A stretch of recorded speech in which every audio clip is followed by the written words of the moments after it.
Hey guys, welcome back to Magic TV. My name's Craig. It's 9 o'clock, which means it's time for A Talk Magic. And I am super excited because I have on the channel somebody who is an incredible performer.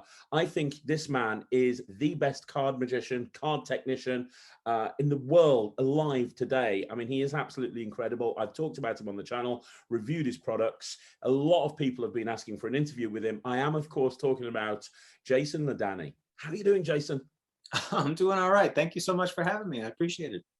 Man, I've been wanting you to come on this channel for ages. I mean, I really appreciate it. You're super busy. We've been trying to make our schedules It's been months, more than months at this point. So yeah, either you're busy or I'm busy, but it's finally aligned. The planets have aligned, and here we are.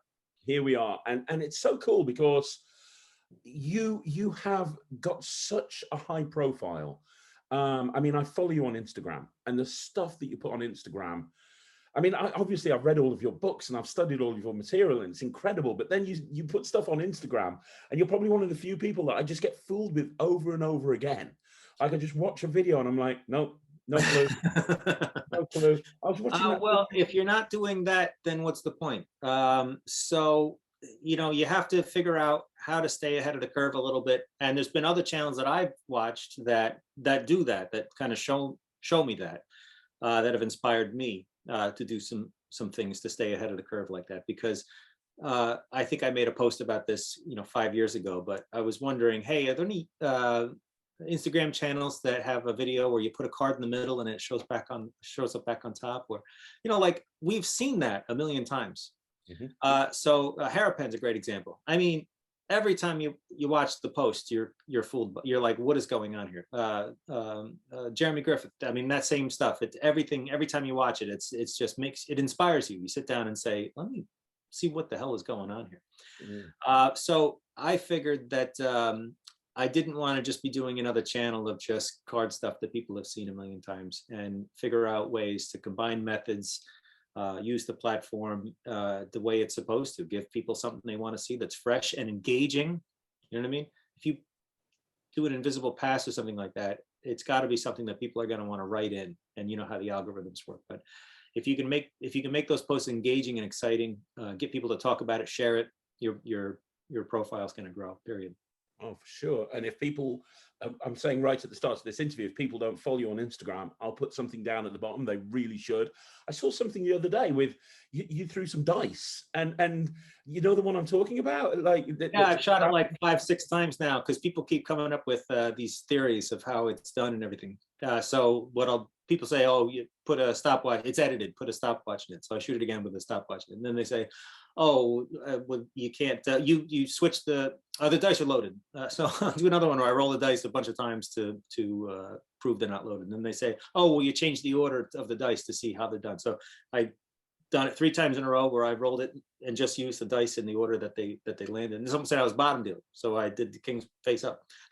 So it's actually pretty fun to do, and it's interesting too, because those types of comments provide the content. So it's like a win-win situation. I was only going to shoot that once or twice, once really, but then when everybody said it was edited, that's when I said, all right, well, I'll do it with a stopwatch.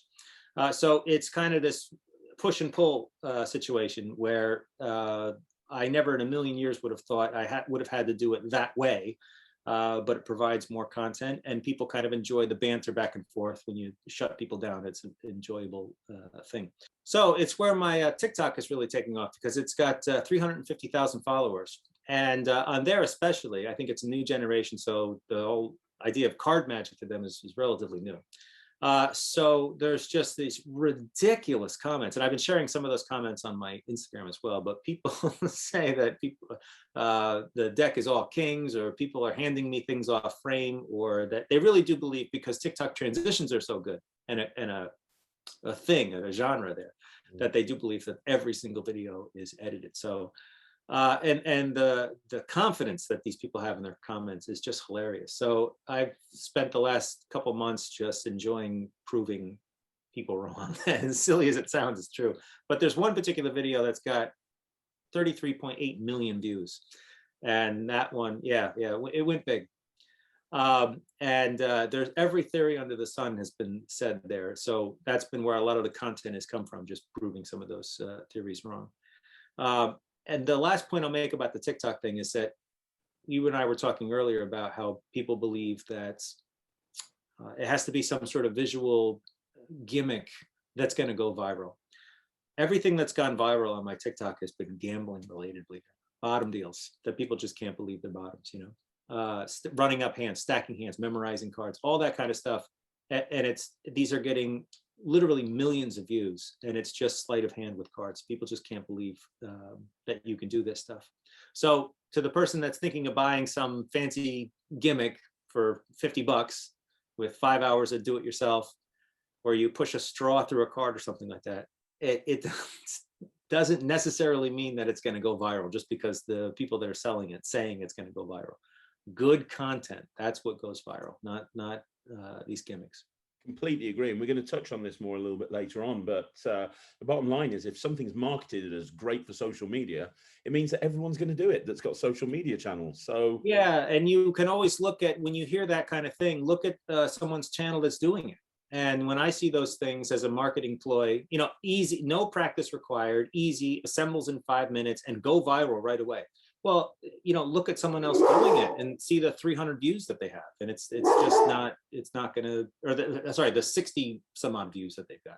It's just not an accurate description of what those tricks are what they're going to do. I completely agree, and I want to talk more about that. But first of all, I can't imagine that there is, but for anybody watching this interview and they don't know who you are, I just want to give some frame of reference. So can we talk a little bit about you very quickly? Would that be okay? Sure, let's do it. Now, you got into magic at a very young age, didn't you? What was your origin story, Jason? I was 7 years old, actually, and my brother showed me elevator aces is the official name of the trick, but you may know it as the 4 robbers, the 4 jacks that go into different layers of, or different levels of the apartment building, and the lookout stays on top. And my brother put those jacks in the deck and knocked on top, and they were on top of the deck, and all 4 jacks came to the top, and I was just like, what happened? And as a 7-year-old kid, I mean, you know, if you show kids magic, it's a very special moment, because they're starting to learn that there's rules in the world, and all of a sudden here comes somebody that's breaking all the rules. Like, those things aren't possible. So very impactful moment in my life. So I, at the time, lived above a library, and there was books on magic down in the stacks. And I checked some of those books out, and I still have them to this day. This 1986, I checked them out, and they're right in my library. So I learned early. So anyway, I checked those books out, and I read some of those tricks, and it was my lifelong dream to then fool my brother, who would fool me. And it took a long time, but it was about when I was 15 years old or something like that, that I was able to show him something that he didn't say anything. He didn't have a comeback afterwards. He had no explanation. He just sat there in dead silence. And that's when I realized, oh my God, I just fooled my brother. So that was just kind of a hobby as a kid. You know, I was playing piano and guitar, and I played golf. I did a lot of things. I just had magic as another little thing I would mess around with. And then to see if I can do this in less than a minute, when I was 13 or 14, I started joining some local bands. So these guys were on their 40s, and I'm, you know, 14-year-old keyboard player, trying to get into these clubs that you had to be 21 to get into. But playing gigs and doing like that. And I ended up becoming a touring professional. I got signed and everything and went on the road. I moved to New Orleans, and I lived there for a couple of years, played with a few bands. And eventually in 2001, I signed with an alligator recording artist named Shamika Copeland as her keyboard player.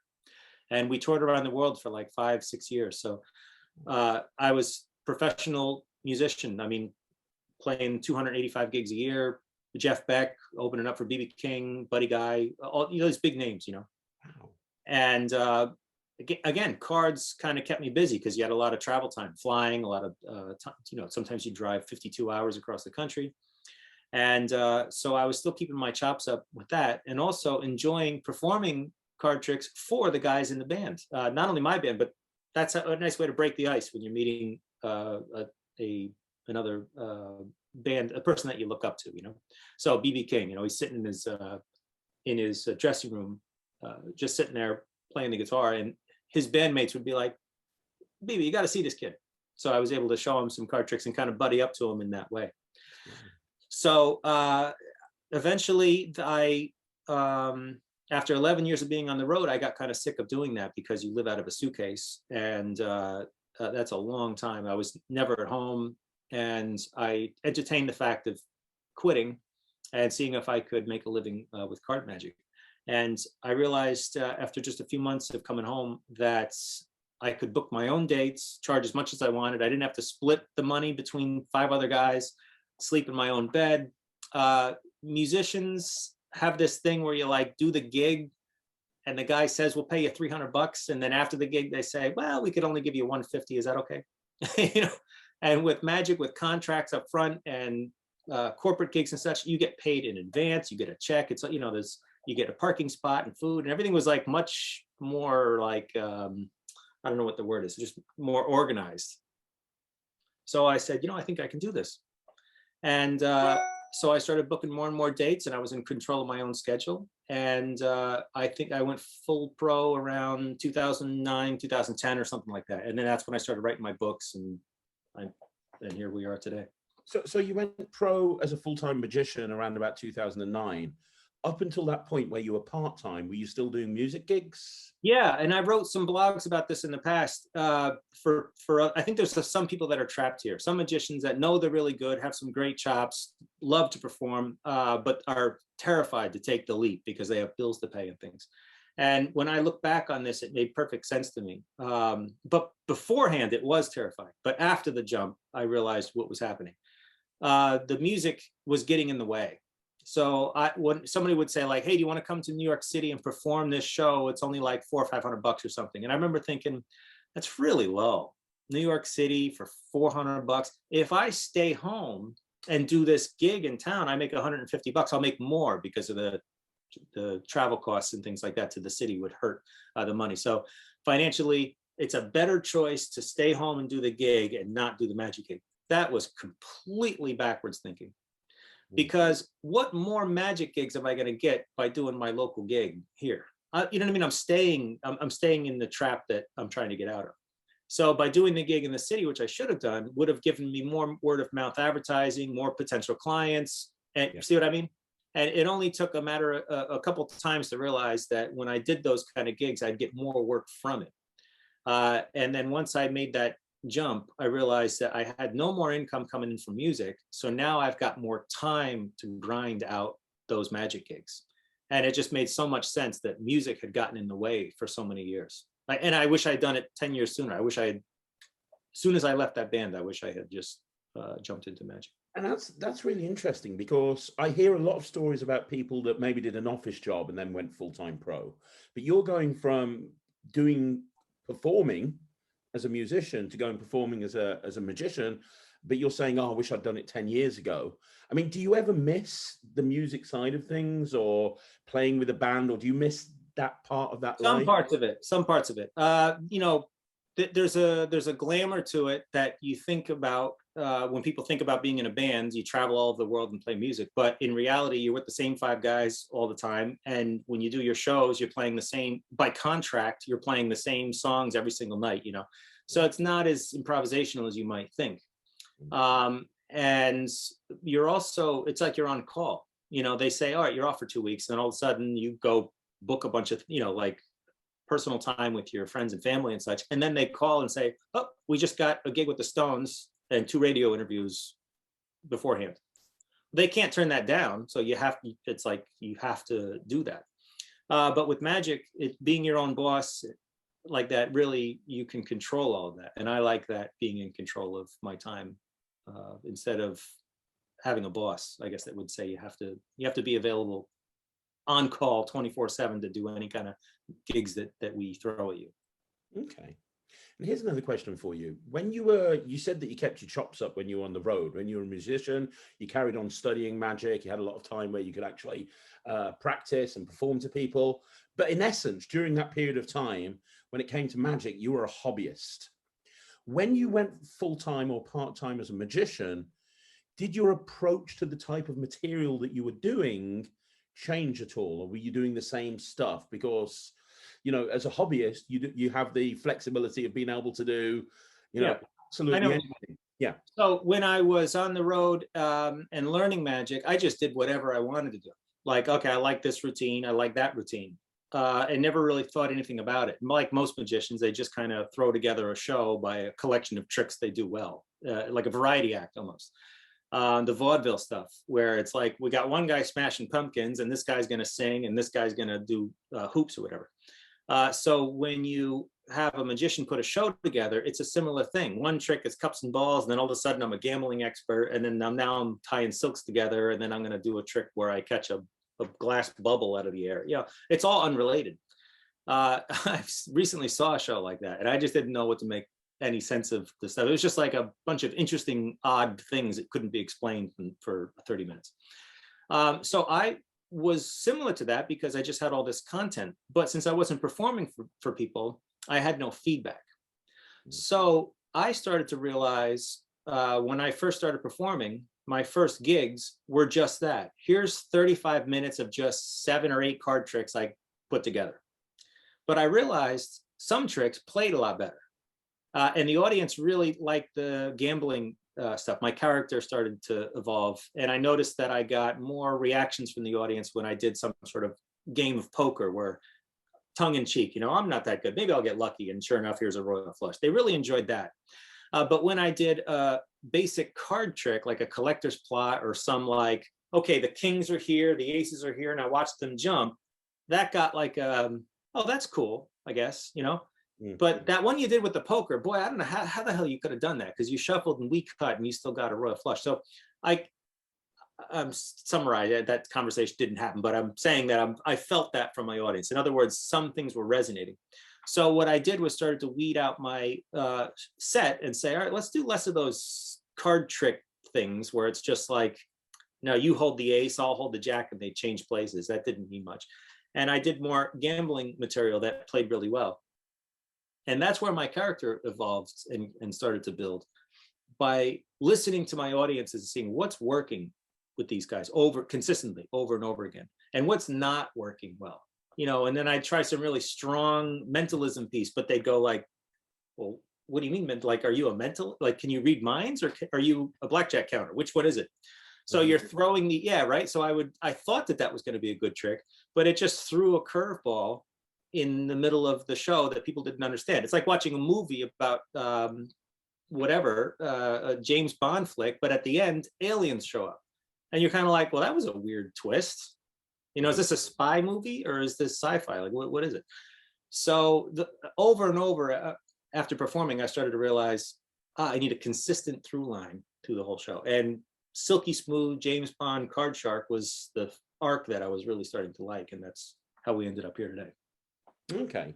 And I know exactly what you're talking about, because I've seen so many magicians that perform magic that you can tell they love it, but the audience don't really buy into it that much.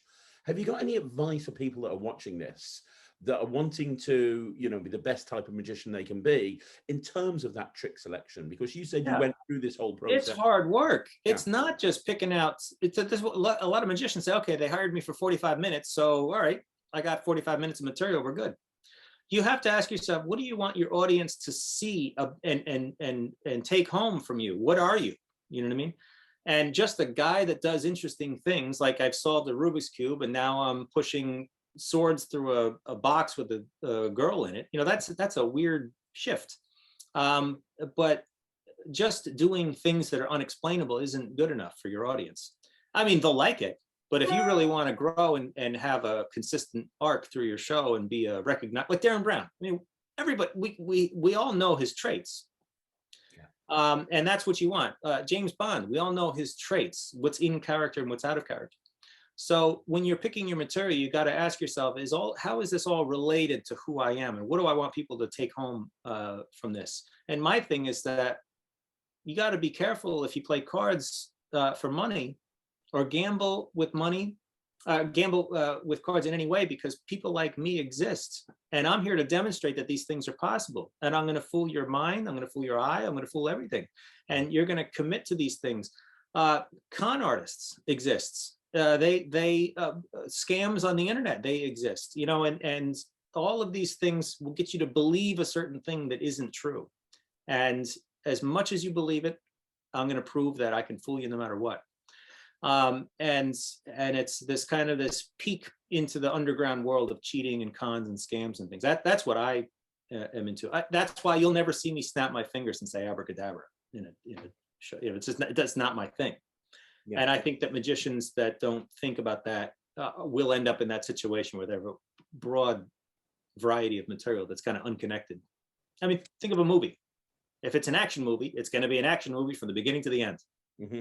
And you can't have an action movie at the end where they say, okay, it was action the whole time, but now let's do a little documentary at the end. Then those two people are going to fall in love. And then aliens will show up because all the people love all that stuff. And you go, well, yeah, but it's like 4 unrelated movies. Mm-hmm. And then we're going to have mummies at the end. and you're going like, no. Mm-hmm. Yeah, but that mummy movie was really popular back in, like, but it doesn't fit in what we're doing now. So that's where magicians go wrong, I think, is they really just throw everything into the show because it gets a reaction and people like it. And they're not thinking of the big picture. So would you say this is all about knowing your character? Like Oh my God, it starts with the character. Yeah. Yeah. Oh, yeah. Because there are magicians out there that don't have a character. They just haven't got one at all. They do tricks. Yeah, there's a big difference there. So and movies are a great example. In a movie, Indiana Jones is a character, and we recognize that by what they say and do. And that holds everything together. That holds the whole thing together. And then after we have the character, that's when we put him in the scene. That's when we put him in the trouble that he's in. That's when we give him the lines. That's when we give him the goal that he's got to get to. But it starts with the character, not the other way around. And I completely see, you just brought up Indiana Jones. I'm thinking while you're speaking, the movie that was universally panned was the 4th Indiana Jones movie. It was horrific because of the reasons. Aliens, didn't you? It's the reason that we just said 5 times already. It ended with aliens. It was such a letdown because it just fell apart at the end. He still had a good character, but it was just an odd place to go. Mm. So when you're doing your show, people are trying to figure out who you are. And if you keep changing gears, they're never going to figure that out. And you're just going to be a person that did interesting things, but you'll be so much more memorable and crystal clear to the audience. That's what you want, clarity. Who is this guy? And then as your show continues, it's a much more enjoyable experience because the audience can sit back and relax, knowing what you are and about to present. But if they're trying to figure out the whole time what is going on with this guy, it's taxing them, and they're thinking about a lot of other things while they're trying to enjoy your show. You've seen a movie, I'm sure, like where you're trying to figure out what the hell's going on during the movie. Tenet, that horrible train wreck, Inception. Those movies are horrendous because you don't really know what's going on the whole movie. You're just watching things on the screen. And it's not as enjoyable as a movie like a Bond movie where the plot is crystal clear. Bond's got to get to this guy, and this guy put a bunch of stuff in the way. And we can enjoy the movie because we understand the plot and the premise. Absolutely. Is that why you pretty much exclusively perform magic with a deck of cards? Exactly. It's unified. It's a unifying theme. It's very unusual to have that in magic, like very unusual. When did you make that decision? Was it because you talked about you got into magic when you were 7?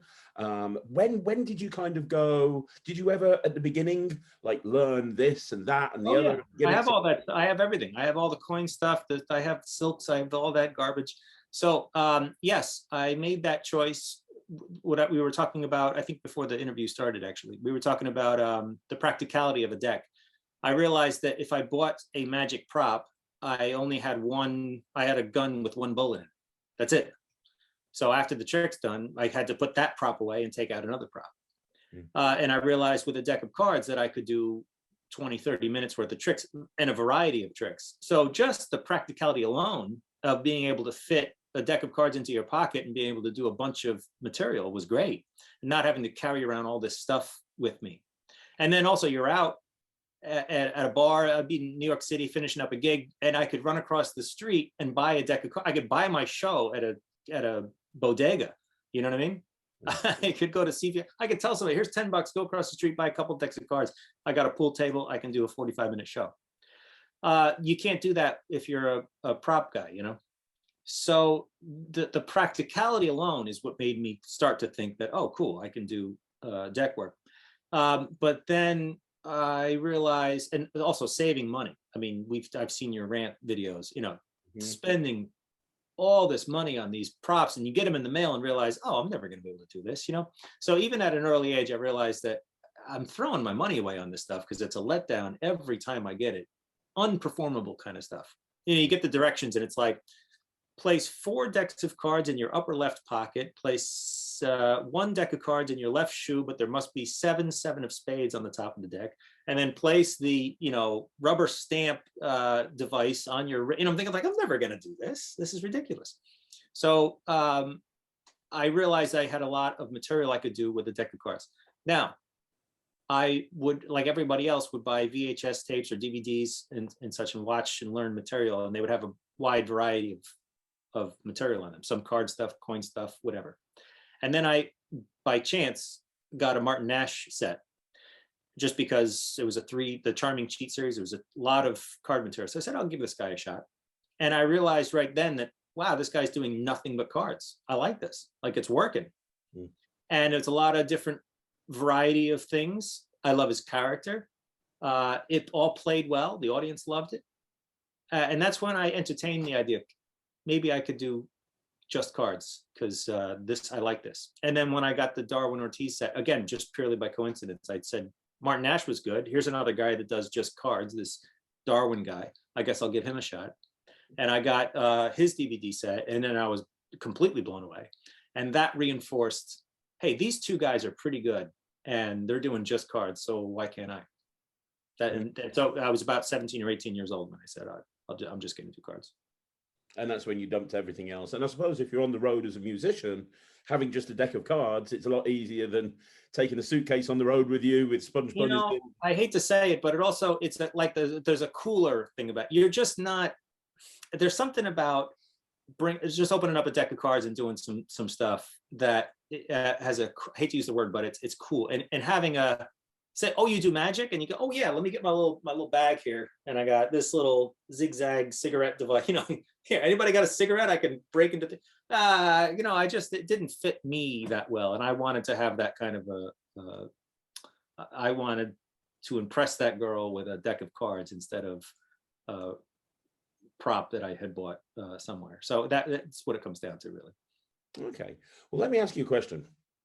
Is there any situation where you think it's acceptable to have like a gimmick deck of cards or something like that? Like, you know, the invisible deck, for example, has been around for years and years and years, and you know, it's performed by so many magicians, or you know, bringing in a blank deck and having a blank deck kicker, or having a gimmicked card in the deck. Is there any situation where you think, because it's still practical, if you've got a regular deck of cards and then a gimmick deck of cards that you can switch in and out of? Yeah, you and I are on the same page here. I am. There's some people that fall into this. You're either a sleight of hand guy or a gimmick guy, and there's like no middle ground. And the sleight of hand guys are like, you gimmick guys are a bunch of nerds, and the gimmick guys are like, yeah, we're inventing visual magic, and you're stuck in the past.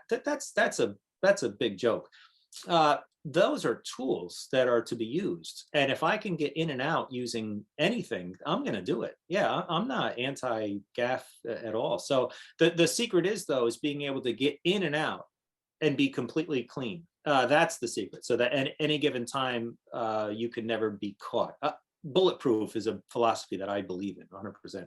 So in my books, I'm using all sorts of things. I don't want to get too deep into what I do here, but I am all for ingenious gaffes as long as you can get in and out without being caught. Start, end, and clean is a good way to think about it.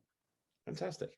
So you going back to your timeline, you went pro as a magician in 2009, 2010, you said. Yeah, I decided to start writing my first book, and I was really struggling to write because I was devoting so much time to teaching music and doing these gigs, and that's when I realized that's taken up so much of my week. And then when I do that, I'm not in the mood to be creative or write or do anything because I got all this other stuff to do. So it's draining your. I mean, I couldn't imagine having a 9-to-5 job. I've never had one, but I couldn't imagine doing that all day and then coming home and then trying to do like a whole second job. So I realized once I stopped all the music stuff, I had the whole day. I'm like looking at my schedule going, there's like nothing for the next 3 weeks. Well, now it's a lot easier to write. It's a lot easier to be creative and practice and refine the routines. So that's why that happens, and why I was able to write that book. And that was another big financial thing for me to, once I got that money from the book, realize, hey, wait a minute, not only can I perform magic, but I can make material for other magicians. I was Multiple streams of revenue. What made you decide to actually start writing the book? You've obviously got a collection of routines that you've created over the last X amount of time. What made you decide to start sharing those with other magicians? And also, what made you decide to put it in a book? Because even back in 2010, books were kind of not being favored as much as DVDs, L&L, A1 multimedia, everywhere. Downloads were coming on the scene too. Yeah, that's a good question. So Darwin was the one that encouraged me to actually put it into writing, because it establishes you, especially even today, when I'm talking to a client or whatever like that, saying that you've got 2 books and DVDs and all this other stuff just is a nice establishing thing, that you're just not some kid who learned a few tricks in his basement and claiming to be a professional. So the thing that you're an author is a nice, has a nice ring to it that you can put on your site that separates you from other people. And like I said, the credibility thing. I hate to say it, but on TikTok, I use that one a lot. Oh, I'm sorry, I wrote 2 books on this, but did you write any books on this? Because clearly, you must have must be a master at all this.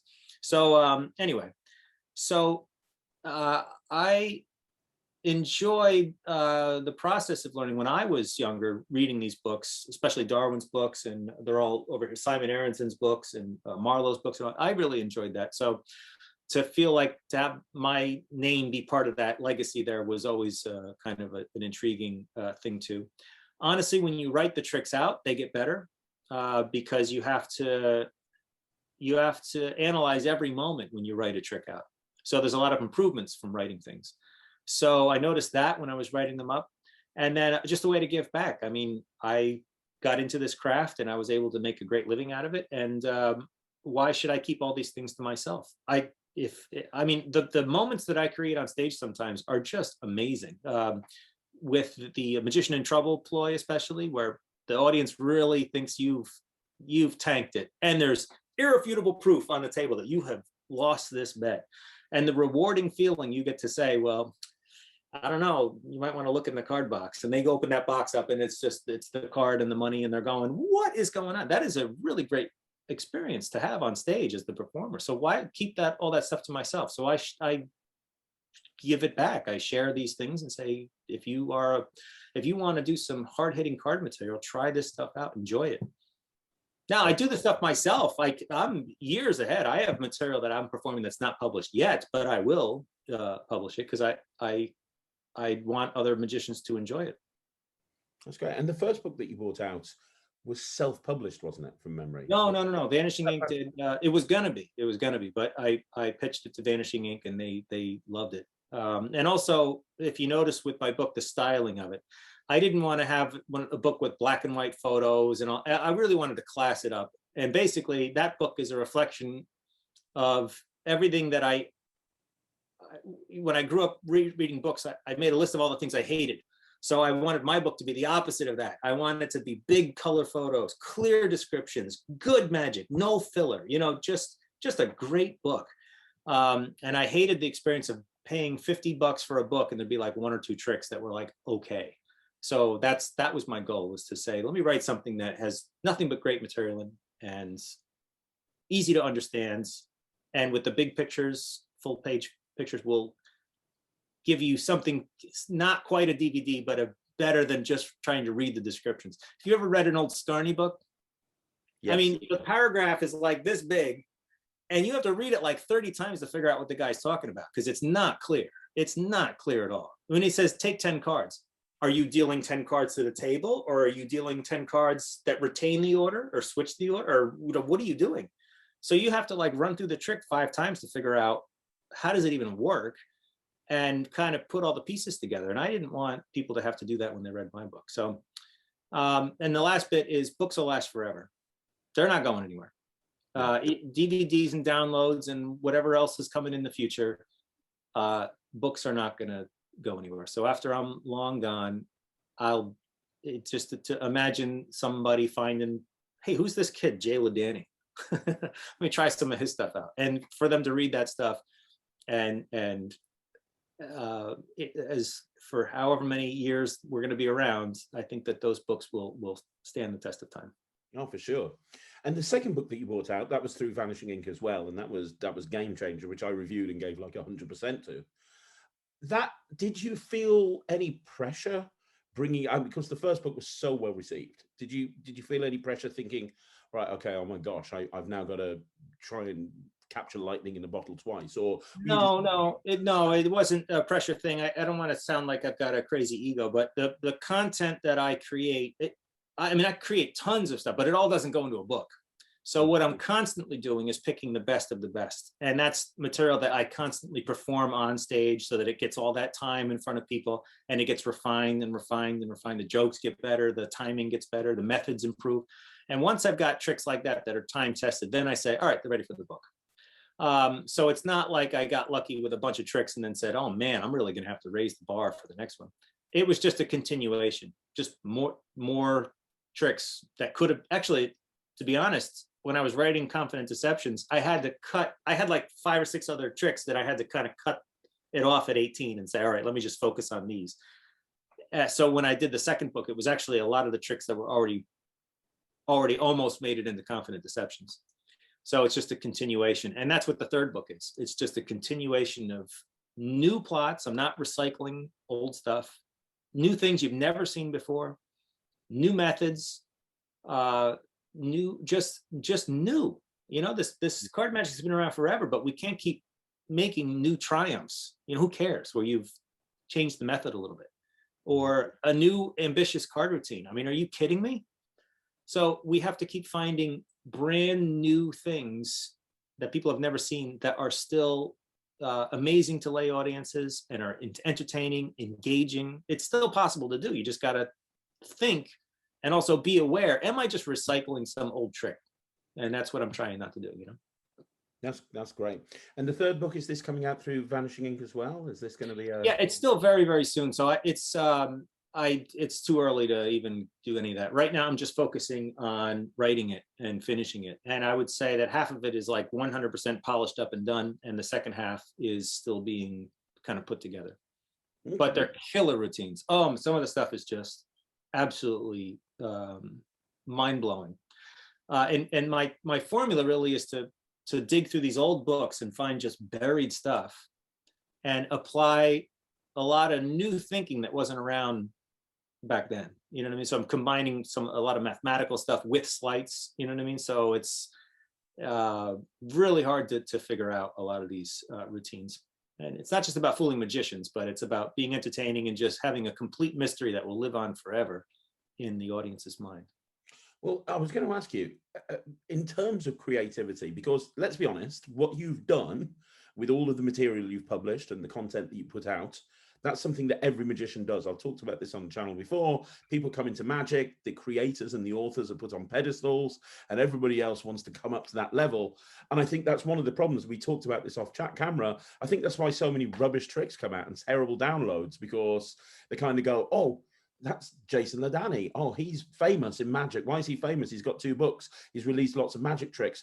Oh, I can do that as well. No research, no flight time beforehand. Here's the short answer. They just want to see their name in print. It's like a fast track way to have some sort of success in some way. I made a download, and I'll get these messages from time to time. Hey, I'm thinking of releasing this. Can you take a look at it? And it's just like a control or something. Like, who gives it? Like, you've got a way to get a card from the middle to the top of the deck with a fancy looking cut. Like, who cares? So you have to move the ball forward a little bit sometimes. And a lot of these downloads don't do that, or they're just completely backwards, where they're not practical, they're not logical. These effects are like a dollar bill gets stretched out and then changes into a coin and then changes into a red the mouse or something, like a keyboard mouse. Like, why the keyboard mouse at the, like, where did that come from? And it's completely, and it's like, yeah, but it's amazing. You don't see that one coming. Well, yeah, but it doesn't make any sense. In what application would that make any sense whatsoever? So the thinking is just really, really, really bad.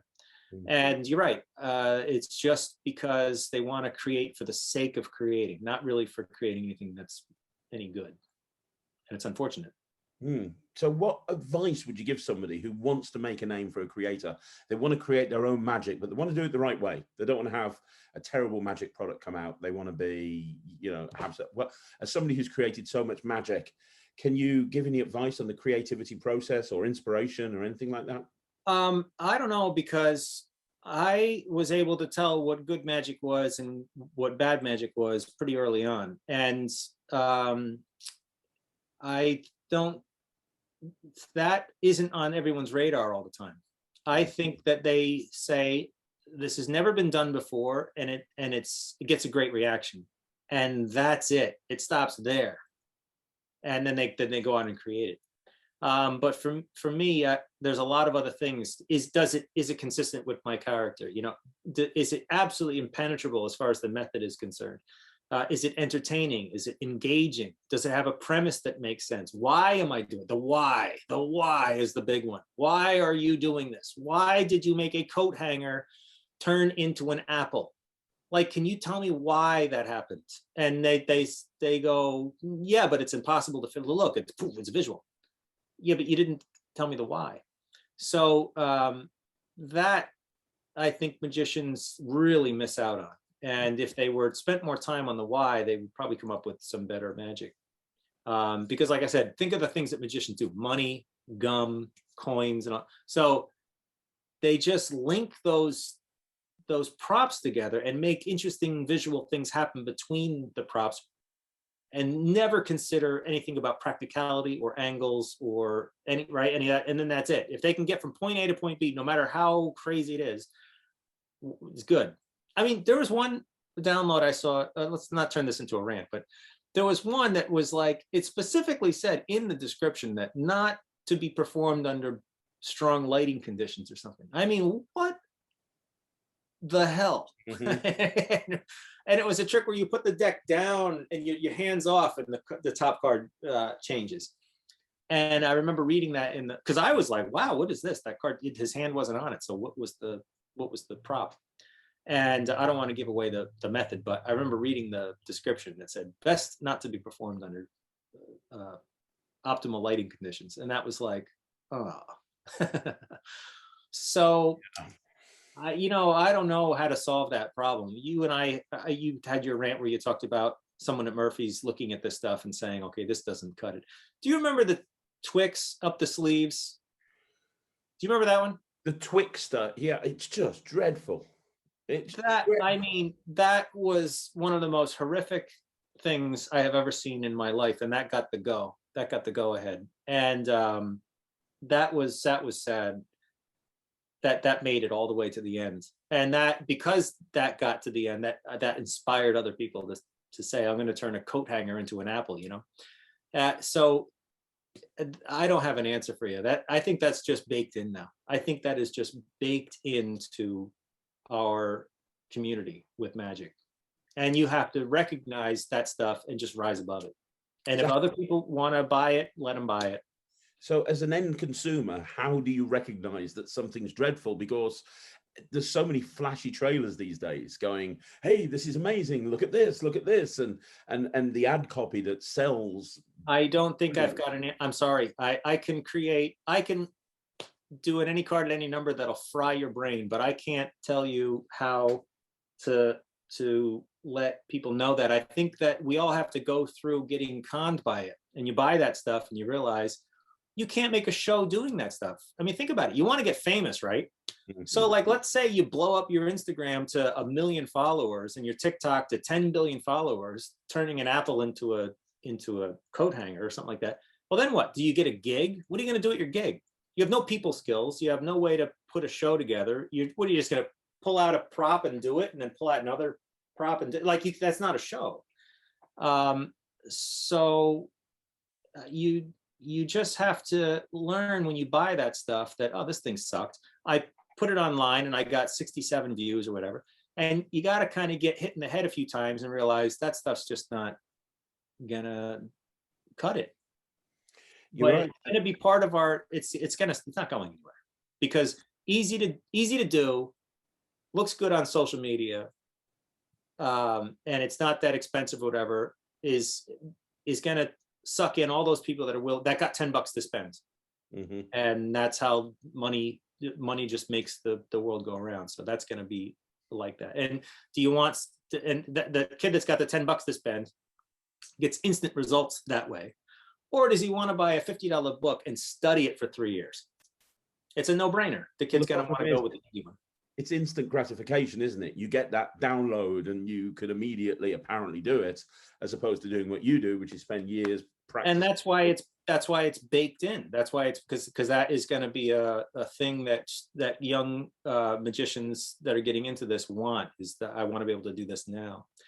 The only other little analogy I've used with some of my students sometimes, it's like, do you want to be ripped and have a six-pack and look like a great physique and just be really strong and actually genuinely be in the best physical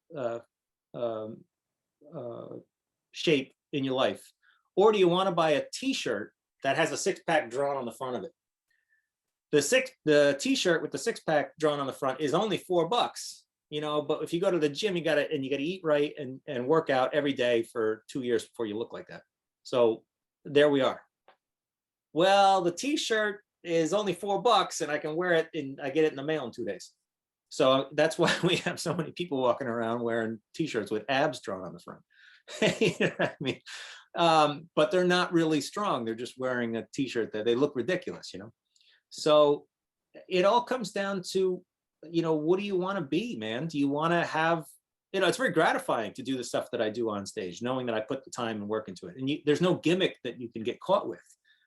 So I enjoy that feeling of I earned this to do on stage. So do you want to take piano lessons and learn how to play the piano?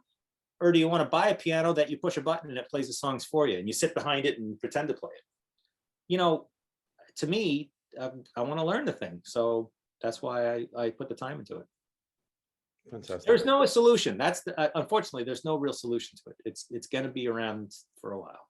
But the problem is, these people that buy these tricks that aren't very good, if they're new into magic, they don't know better. So they go out and perform it to people. And you've been there as well as me. You know, you hear people going, oh, I don't like magic. I don't like magicians. Well, you probably do if you'd seen a good one. Yeah, that is another problem, because when you don't know that you don't know, you've got all that confidence there too. So you go out and also you expose a lot of magic because you're not very good at it. And you do color, you do create these stereotypes that you are, unfortunately, they're judging you against the other person. However, for me, I get around that a lot because people will say, oh, I don't like that. I saw some guy and yada, and he was awful or something like that. I said, well, you never saw me. So, and if they say, no, I'm still not interested, whatever, they're fine. It's their loss. You look at it like that. That's fine. There's a lot of people in the world, so don't worry about it. And another funny one that I get a lot is I'll do some tricks and people say, this is great. I'm going to YouTube all this and figure out how it's done.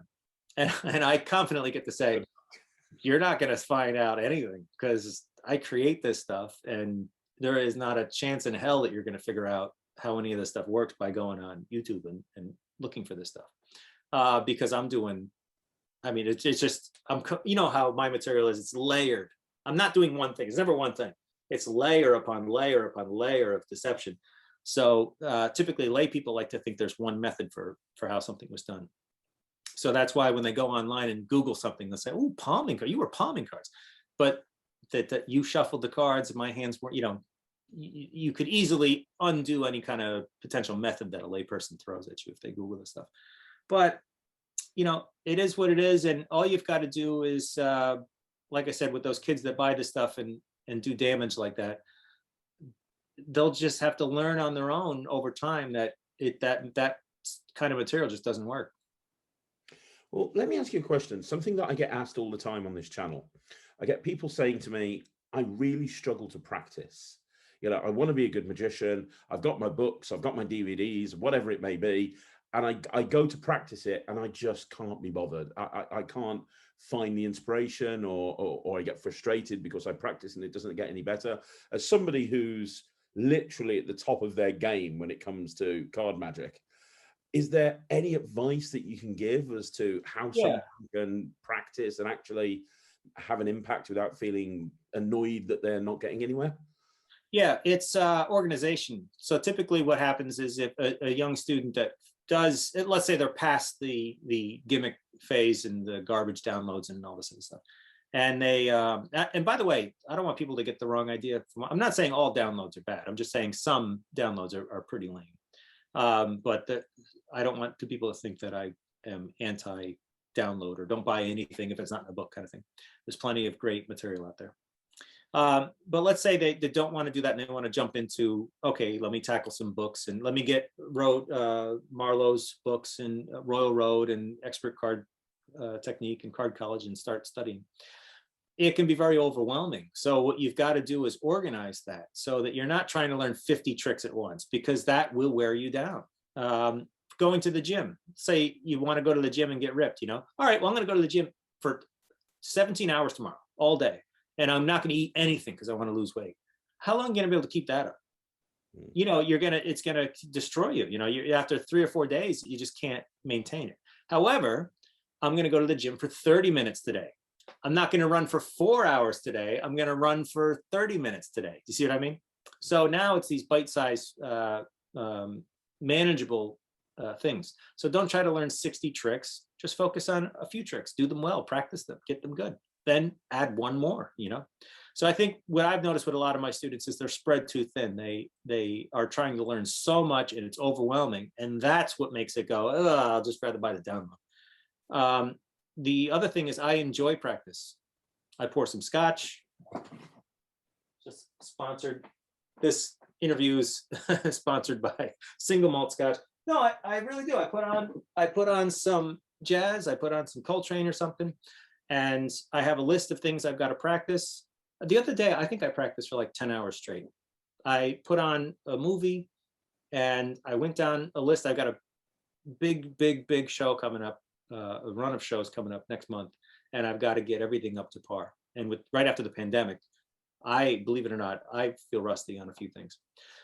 So for me, it's very rewarding to see the results of practice. That's what keeps me going, is seeing the results. I just dropped a perfect riffle shuffle in my feed the other day. I was working on those, getting a perfect shuffle. And by the end of that 30-minute practice session, I was just banging them out effortlessly, and that is very rewarding. Yeah. So that's what keeps me going, is that the results will motivate you. Very good advice. I want to pick something else up that you said. Now, I know that there's going to be people that are watching this that have never heard of you before, and they're going to hear that you can, you just use a deck of cards and nothing else. And they'll think, as a close-up performer, okay, I can buy that. That's fine. But you've mentioned several times about performing a show, like you perform on big stages. It's quite ballsy to do a big, to do a show on stage in front of an audience and not a close-up gig. And just use a deck of cards. It's so easy. It's so easy. Do you go to see a piano player and say, who the hell is this guy playing piano all night? Who the hell does he think he is? I want to hear the guitar and the bass and the drums, but this idiot's playing piano all night. Who the hell does he think he is? You're going to see an artist, somebody that has done good at what their instrument is. That's all. You don't listen. Hey, Miles Davis, enough with the horn, okay? Can we see you play some drums? You don't do that. You appreciate what that person's done with their instrument. So what drives my show, believe it or not, is me. If you've seen my Castle set, if anyone doesn't know who I am and they're still watching, go watch my Castle set. It's me. People are laughing at me. I just happen to have a deck of cards there that I do interesting things with, but they're really digging the how I respond to the audience and the jokes and the ad libs and and how I handle certain situations, how I get out of tricky situations. It just so happens that I'm using cards to illustrate that. But I'm also selling myself as a card expert, not a magician.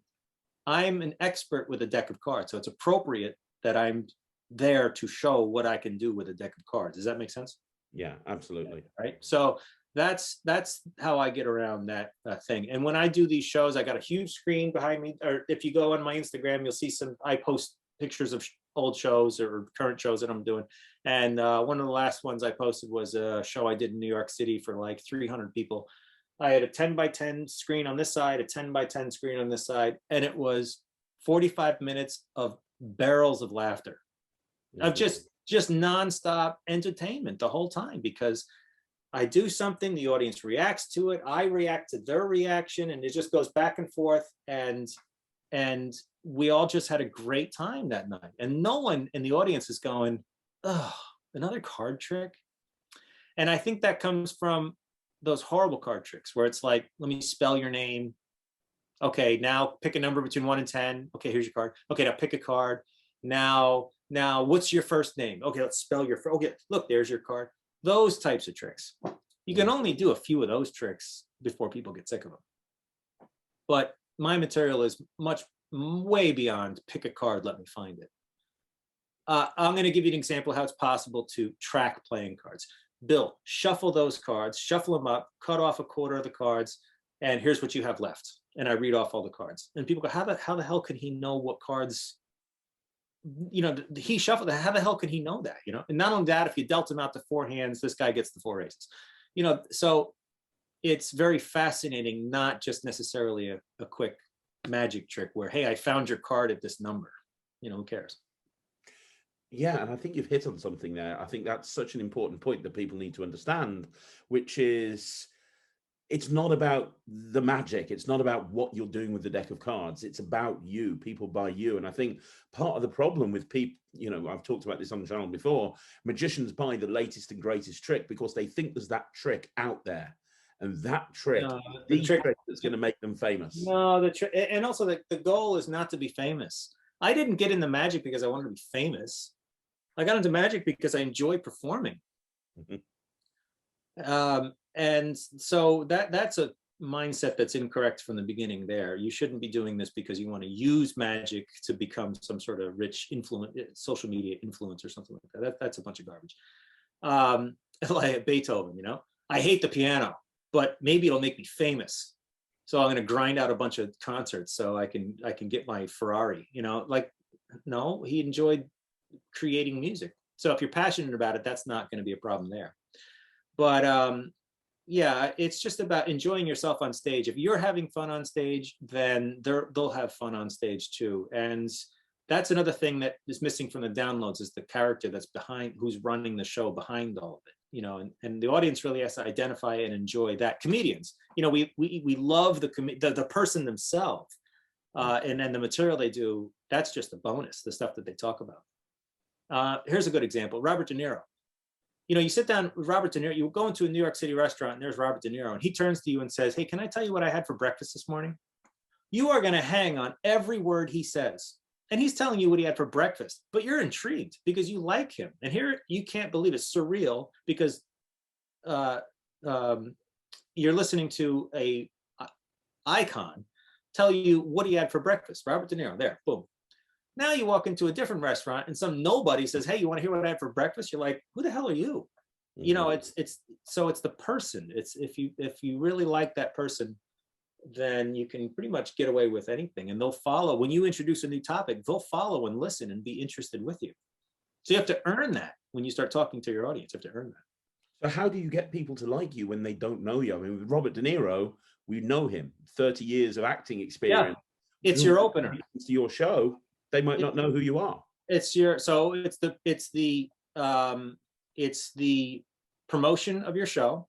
First of all, you have to have a good image and the branding and the image that people can see right away that this person's different. I mean, look at my website, cardmagicbyjason.com is my website. What a plug. But when you go there, I'm in a suit. There's a video streaming across the top of the site. Everything is like Hollywood movie star kind of look to it, so that you can sense right away that this is not a kid's magician. I'm not to not talk down a magician. I'm just saying it identifies me right away as this is not an average magician here. In other words, the iPhone photos with your wife hanging the sheet behind you as a backdrop, and me with a fan of cards and a wand, I'm not a magician, so the site can't say anything or show pictures of any of that kind of magician-y kind of a look. So the branding and the promotion, obviously how the copy is written to sell what you're doing. So I talk about a peek behind the curtain in the underground world of cheating in Vegas. That's intriguing. That's not watch them pull a rabbit out of a hat. And then also your opener.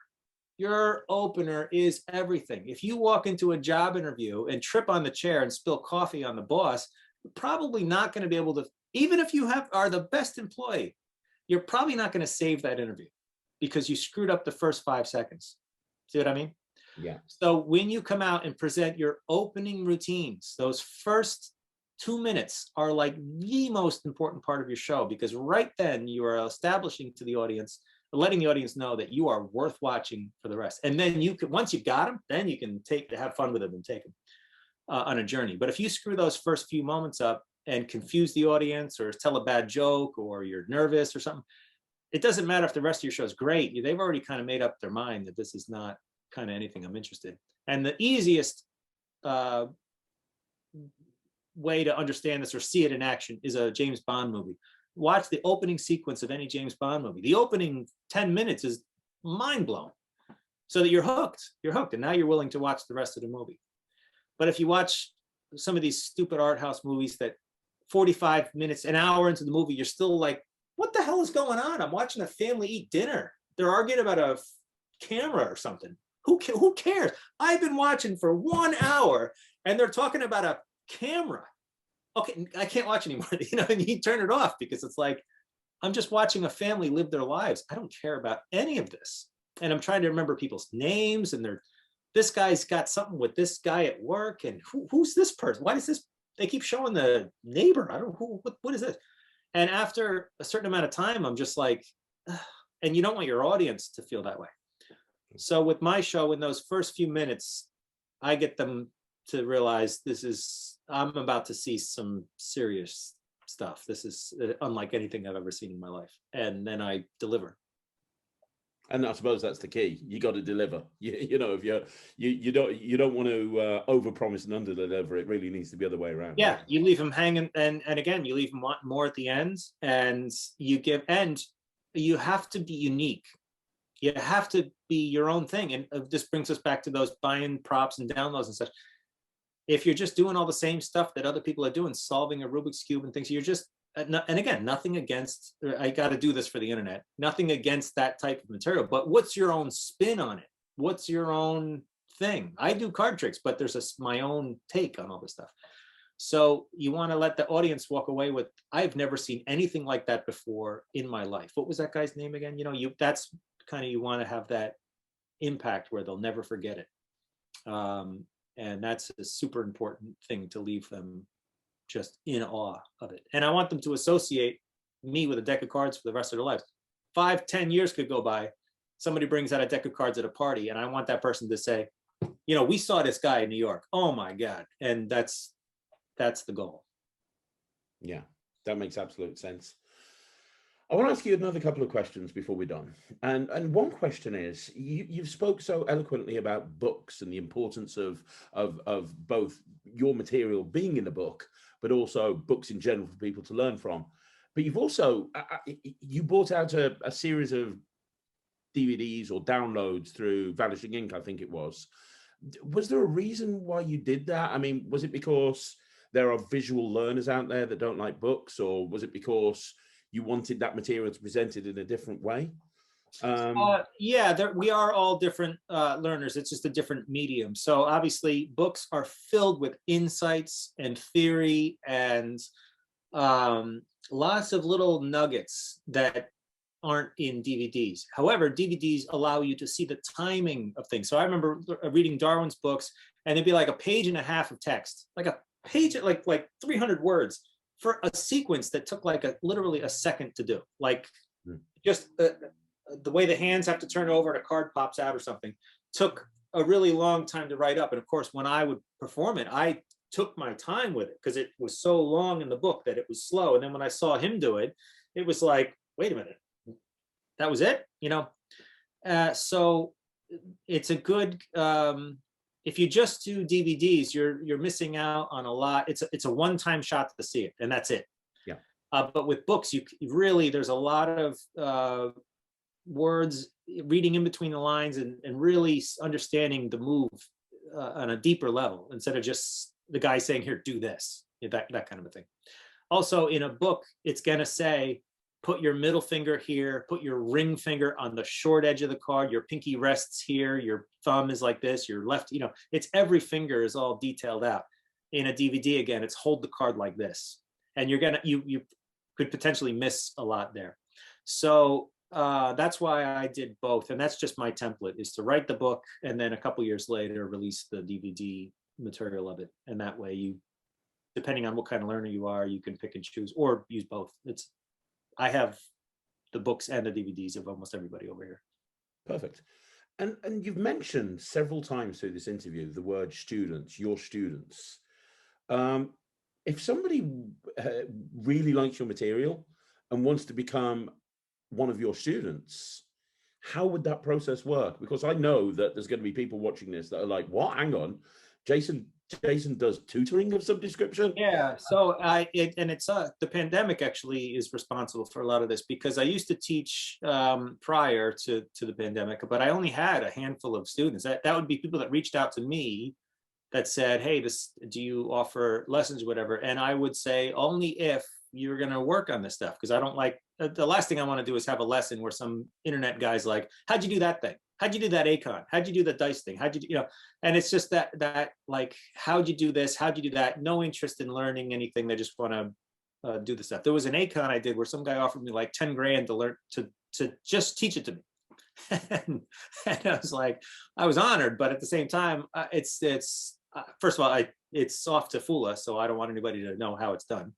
And if it can survive the internet without anybody figuring it out, I'm pretty sure that it should be pretty bulletproof. But I'm interested in students that want to learn, take the same path that I did and learn this stuff. So prior to the pandemic, like I said, I only had a handful of students that would approach me on their own accord, really. But once the pandemic hit, my book went from booked all the way out months to zero, like literally 0 dates. Everything was canceled.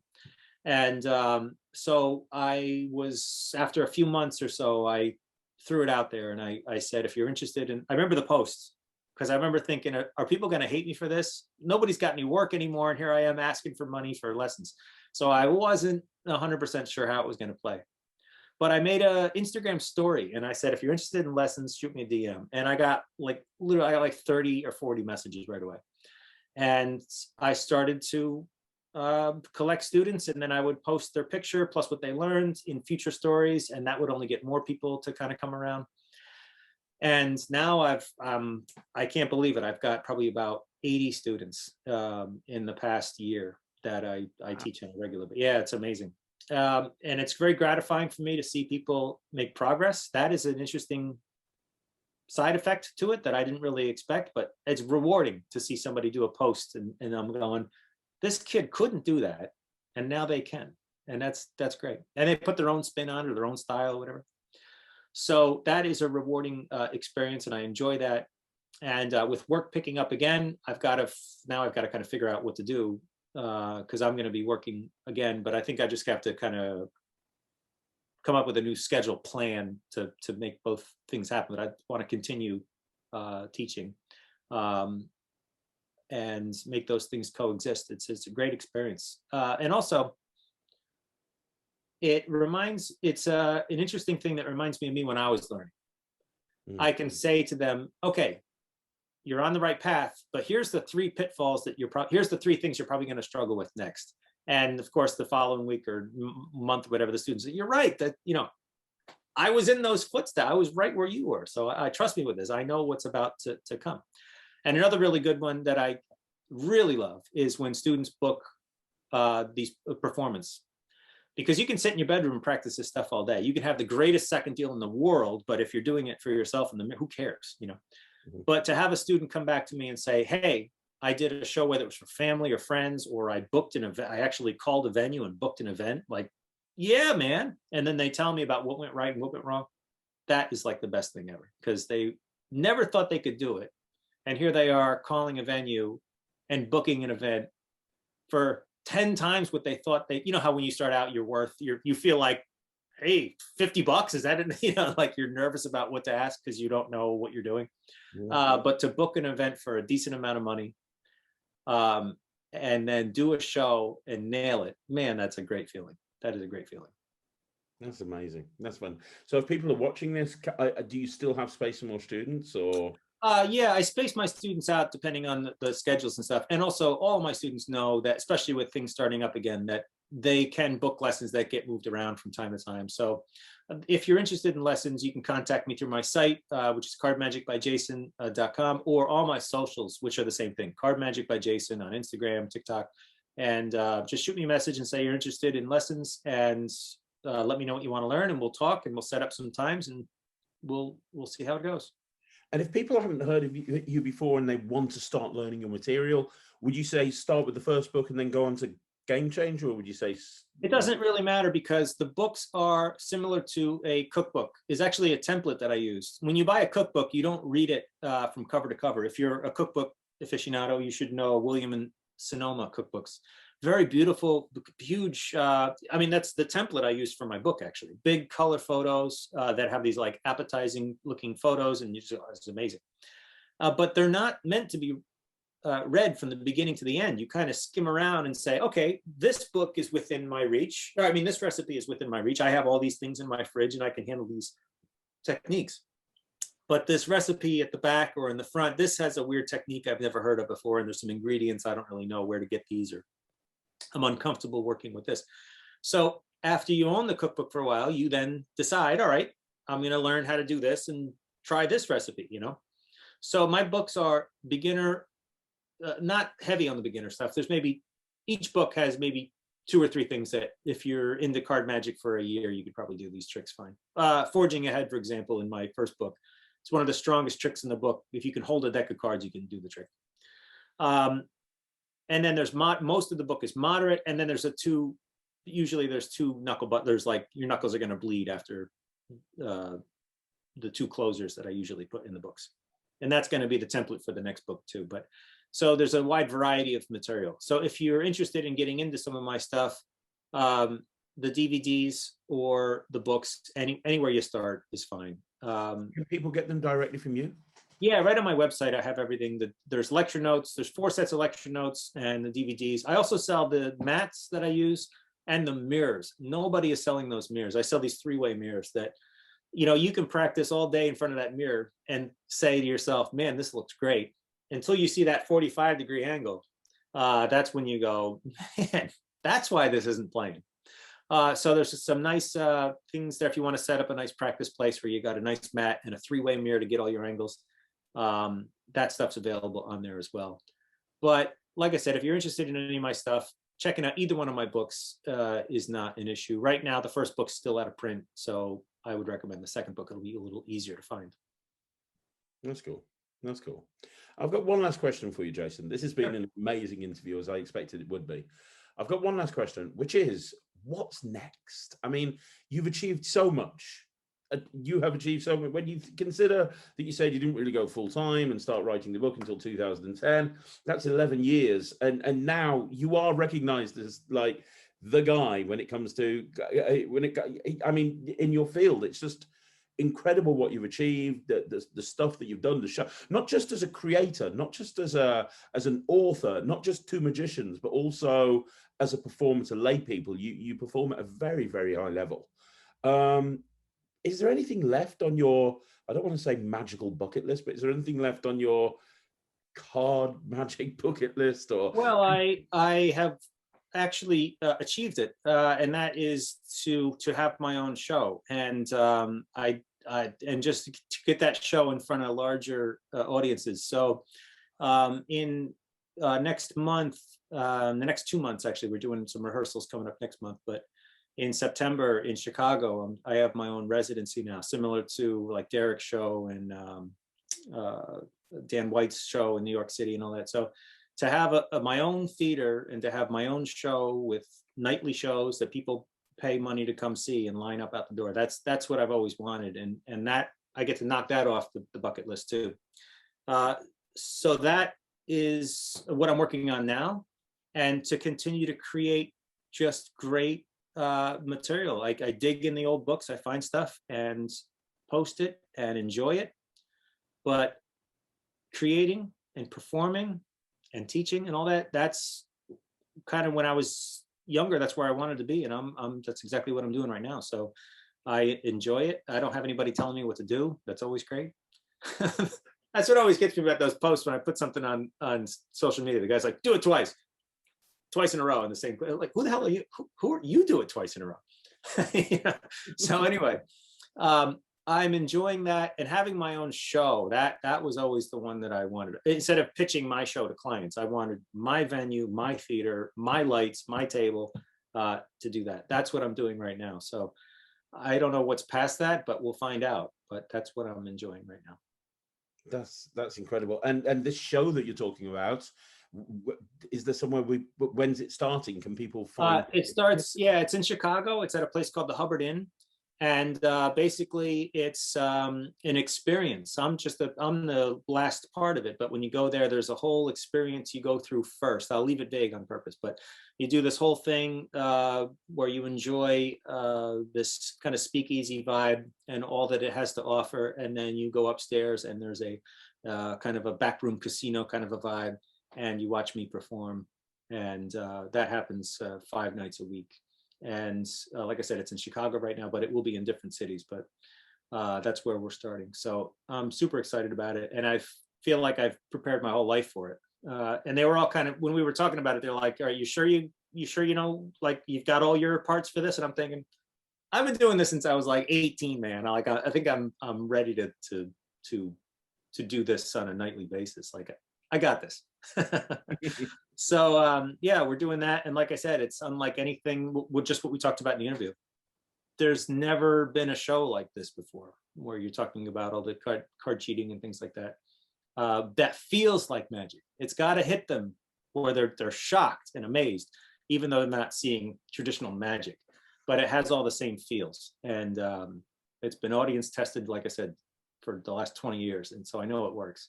And we're gonna hit it out of the park. It's gonna be great. And is there a website people can go to, or URL? Right now we are building that, and that's part of the promotion. So what we're doing next month is shooting the promotional material. We're flying out there. We're going to shoot all that stuff. So that will be part of my workload for the next month or so. But right now, like I said, if you follow me on my socials, that stuff will start showing up when the show goes live. Can I ask you one other question? I was going to wrap this up, but that just made me think of a question that I get asked on the channel an awful lot. Do you have any advice on dealing with nerves? Because I mean, you're putting yourself in a lot of high profile, stressful situations. And one of the questions I get on this channel all the time is, how do I deal with shaky hands? It's very easy. This is called single malt scotch. No, it's a great callback though. I had to. The secret to nerves is very, very simple. There are short-term things that you can do to fix this, but the real answer is experience. So the short-term stuff is that if you're holding a playing card, if you're holding it off the table, it's now visible that you're trembling. So hold the card against the table so that you can at least have your hand up against something to minimize the shakiness, you know? If you feel that your back leg is doing that weird thing where it shakes, just change your weight so that you're shifted on this side, so it's not so obvious that your body is trembling, you know? Breathe. Don't forget to breathe. When I play golf a lot, and you'd be amazed that on those short putts for money, all of a sudden you forget to breathe, you know? So you have to remind yourself to breathe. But those things, steadying your hand or making sure that your weight is distributed correctly or breathing, those are short-term. That's a drop. That's hardly going to fix anything at all. The answer to getting over your nerves is experience. So if I have a show and I go do a new piece. Let's say I'm just starting out, I'm 6 months in, and I try some new material in front of my restaurant gig. That's where I got my start, believe it or not, in restaurants. And yeah, your hands are going to be your hope that the move's going to work. So all I can do is rehearse as much as possible so that when I go perform, at least I have some rehearsals to depend on. I'm shocked at people that I've actually worked with that oh, I'll be fine. I'm fine. I haven't done it in years, but I'll be fine. I'll just riff my way through it. And they're a nervous wreck on stage and it doesn't work. Well, it didn't work because you didn't rehearse it. So rehearsing will prepare you so that you're not nervous. But see how I'm not getting nervous and saying, how do I figure this out? I've already prepared for it so that when I perform, I'm not as nervous. But back to this restaurant gig, I'm performing. The first time you do it, yeah, you're going to be nervous. But the second time you do it, you have experience. So you're less nervous. The third, fourth, fifth, 50th, 100th time you're doing it, you're not going to get nervous because you've done it a million times. You're familiar with the environment. So then you have to realize, though, that the environment's going to change. Now you're on TV. Well, how does your restaurant gig kind of prepare you for TV? It's not. But the second time you're on TV, it's not as bad. The third time, the fourth time, the 50th time, now you're used to being on TV. You show up, you do the thing, you leave. But then you're on America's Got Talent stage, right? You haven't done that before, so you're going to be nervous. So you'll see that the experience, so my experience on larger stages, hopefully will prepare for that type of a really big venue like that, where you'll have those nerves, but when you walk out, you realize I've done this like 1,000 times. Like there's no reason to get nervous at all. So the short answer, there's no real easy remedy. I'm not gonna say something that's gonna all of a sudden make a student go, oh, cool, now I'm not nervous. But rehearsing a lot and recognizing, okay, I'm in a new environment, so I can expect some nerves. And then also seeing that I've been here a bunch of times before, so there's no reason for me to be nervous. And you'll see that I had a show a couple days ago, not a nerve, just showed up, did my thing, you know? So that's how you have to look at that on the bigger picture. That's incredible. I mean, and what an amazing way to end the interview. Jason, this has been absolutely incredible. It really has. I want everybody who's watched this to, if they haven't already, buy your books, buy your downloads, buy your DVDs, buy absolutely everything. If they're serious about wanting to become better, not just as, you know, magicians and performers, but everything, then, you know, your books really are absolutely incredible. And thank you so much for what you do and what you continue to do. You really elevate the art. So thank you very much for this, Jason. Really. Well, thank you very much for having me. I appreciate it. No, guys, I want you to do me a favor. Everyone that's watching this, leave a comment down below so that Jason can see it. I'm sure he'll look at all the comments, and go and follow him on Instagram. If you want to get fooled badly over and over and over and over and over again, make sure you go follow on Instagram and TikTok and all the socials. I'm going to be putting them at the bottom of the screen. As I'm talking, they're all going to be flashing up. But one more time, Jason, thank you so much for coming on the channel and doing the interview. Craig, I appreciate it. Thank you for having me. No problem. Guys, thanks very much for watching. I'll see you next week.